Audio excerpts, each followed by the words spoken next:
மீண்டும் ஒரு விளையாடுதல் உங்கள் அனைவரையும் சந்திப்பதில் பெரும் மகிழ்ச்சி. 2025ஆம் ஆண்டுக்கான ஐபிஎல்லின் இறுதிப் போட்டிக்கு தகுதி பெறும் அணியை தேர்வு செய்யும் போட்டி நேற்றைய தினம் முதலாவது போட்டியாக நடைபெற்றிருந்தது.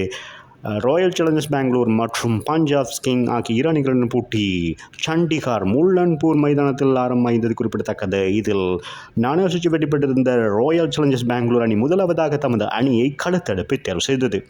அதன் அடிப்படையில் பஞ்சாப் கிங்ஸ் ஆரம்ப துடுப்பாட பிரியனேசாரியா சிறப்பாக துடுப்படுத்த ஆடக்கூடியவர் 7 ஓட்டங்களோடு ஆட்டம் இழக்க பிரம்சிம்ரன் அதிரடியாக ஆடிக்கொண்டிருந்த வழக்கில் 10 பந்துகளில் 4 ஓட்டங்கள் 2 6 ஓட்டம் 1 ஓட்டங்களாக 18 ஓட்டங்களோடும் ஆட்டம் அழிந்து வெளியேறியிருந்தார்.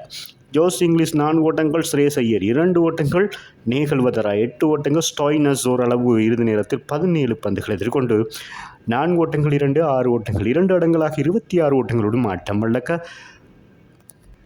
சசாங் சிங் 3 ஓட்டங்கள், முஷீர் கான் 0, அஸ்மத்துல்லா நேற்று 12 பந்துகள் 4 ஓட்டம் 1 6 ஓட்டம் 1 18 ஓட்டங்கள் ஆட்டமிழக்க ஹர்பீத் பிராட் 4 ஓட்டங்கள், ஜெமிசன் ஆட்டம் இழக்காத 0 ஓட்டங்கள் வழக்கில் 14.1 பந்து வீச்சிலே சகல விக்கெட்டுகள் இழந்து 101 ஓட்டங்களை மாற்றி பெற்றுக் கொண்டார்கள்.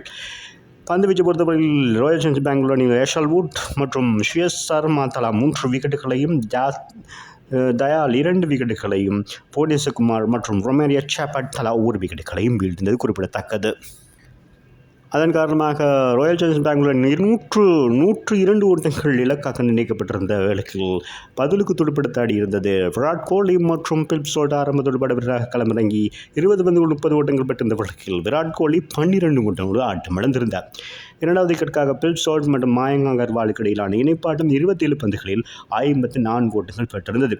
இதில் மயங்க் அகர்வால் 13 பந்துகளில் 4 ஓட்டங்கள் 2 6 ஓட்டம் 1 இடங்களை 19 ஓட்டங்கள் ஆட்டம் இழக்க ரஜத் படிதர் இறுதி நேரத்தில் 8 பந்துகள் எதிர்கொண்டு 4 ஓட்டம் 1 6 ஓட்டம் 1 இடங்களாக 15 ஓட்டங்களை ஆட்டம் இழக்க அது பெற்றுக் கொடுத்ததோடு பிலிப் சால்ட் ஆரம்ப துடுப்பாட்ட வீரர் 27 பந்துகளில் 6 ஓட்டங்கள் 3 4 ஓட்டங்கள் 6 இடங்களாக ஆட்டம் இழக்காது 56 ஓட்டங்களை பெற்றுக் கொடுத்ததோடு 10 பந்தோர்களிலே 2 விக்கெட்டுகள் மாத்திரம் இழந்த 106 ஓட்டங்களை பெற்று 60 பந்துகள் மற்றும் 8 விக்கெட்டுகள் வித்தியாசத்தில் இந்த போட்டியில் ராயல் சேலஞ்சர்ஸ் பெங்களூர் அணி வெற்றி பெற்று முதலாவது அணியாக இந்த 2025ஆம் ஆண்டில் இறுதிப் போட்டிக்கு தகுதி பெற்றிருக்கிறார்கள்.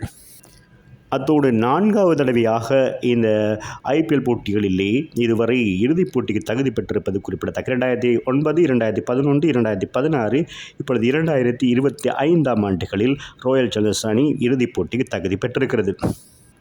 எதிரணி 100 ஓட்டங்களை கடந்த போட்டிகளிலே விரைவாக இந்த போட்டியை முடித்த சந்தர்ப்பங்களில் 3வது சந்தர்ப்பமாக இந்த போட்டி மாறியிருந்தது. ஏற்கனவே 2015ஆம் ஆண்டு பெங்களூரில் நடைபெற்றிருந்த கொல்கத்தா நைட் ரைடர்ஸுக்கு அணியான போட்டியில் 9.4 என்ற ஓவர்களில் விரைவாக வெற்றி பெற்றிருந்தது குறிப்பிடத்தக்கது. அதுவும் ராயல் சேலஞ்சர்ஸ் பெங்களூர் அணி அந்த சாதனையை படைத்திருக்கிறது. ஆகவே இந்த சந்தர்ப்பம் 3வது சந்தர்ப்பமாக மாறியிருப்பதும் குறிப்பிடத்தக்கது. பஞ்சாப் கிங்ஸ் பந்து வீச்சு பொறுத்தவரையில் ஜெமிசன் மற்றும் முஷீர் கான் தலா 1 விக்கெட்டுகளையும் வீழ்த்த இந்த போட்டியில் சிறப்பாக செயற்பட்டு முக்கியமான 3 விக்கெட்டுகளை வீழ்த்திய ஷியஸ் சர்மா இந்த போட்டியின் ஆட்ட நாயகனாக தெரிவார் என்பது குறிப்பிடத்தக்கது. மீண்டும் ஒரு விளையாடிச்சதோடு உங்களை சந்திக்கும் வரை உங்களிடமிருந்து விடைபெறுவது உங்கள் அன்பின் பதுலை தாஸ். வணக்கம் அன்பு சொந்தங்களே.